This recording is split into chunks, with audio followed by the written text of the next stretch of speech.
Europe's civil protection is continuously preparing to better respond to sudden onset disasters. But there's one big gap within Europe's primary objective of saving lives. A full-scale referral hospital, also known as an emergency medical team Type 3. Europe can deploy emergency medical teams Type 1 for primary healthcare and Type 2 for more intensive treatment. But none of these EMTs have the capabilities to replace a regular hospital. This is a big gap when responding to major disasters. In some of these disasters, hospitals are completely inefficient, and having a rapid response on that could save a lot of life. Actually, in Europe, as European civil protection, we don't have this kind of assets. EUMFH, European Modular Field Hospital, is a project financed by the Commission, European Commission, and the aim of the project is to build a practical answer to that, build a European hospital that can save life around the world. The project is in its last phase, and it is safe to say that the European Modular Field Hospital project has achieved more than we expected. Approximately 60 people from 10 different EU member states joined together to form the EUMFH team and participated in the MODEX in Romania, the largest medical exercise ever organized by the EU. The MODEX created the perfect opportunity to practice certain aspects of an EUMFH deployment. This was possible with the help and close cooperation of the Israeli EMT3 and its staff. The difference between an EMT1 and 2 in comparison to the EUMFH as an EMT3 is that where 1 and 2 have to stop, the EMT3 continues. EUMFH will be able to provide long-term but also more complex medical care, and it will have a much larger capacity. This EMT3 can therefore support the national health services with a complete hospital after any sudden onset disaster.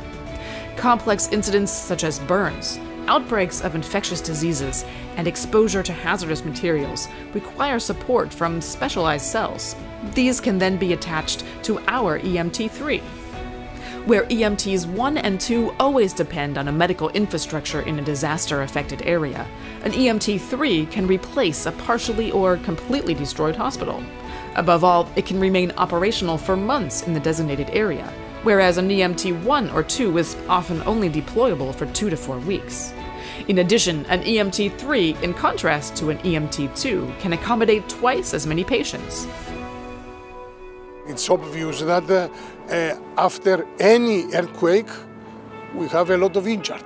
And this is why we need mobile hospitals, we need international assistance, we need European assistance in order to deal with such natural disasters. I remember many experience on the ground in Nepal, Haiti, when we faced similar issues, and definitely we needed a lot of mobile hospitals in order to deal with all these consequences of the earthquakes, of the floods, of the forest fires, and so on.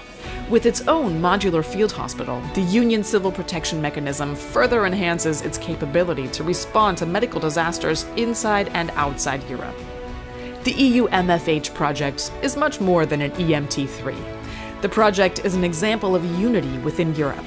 The project is run by 8 countries, and the EUMFH team members come from 10 countries.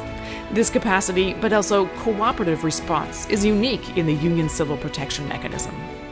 The added bonus of this capacity is that it has created a platform for better understanding, culturally and professionally.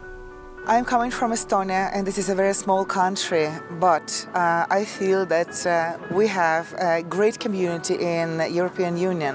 So if every small country can offer just a little help, if we put all our knowledge and all our resources together, we can make a difference in this world. So that's why I believe that EMT3 can offer some help to another ones. With the EUMFH project, the consortium and team members want to close the big gap in the Union Civil Protection Mechanism to save more lives.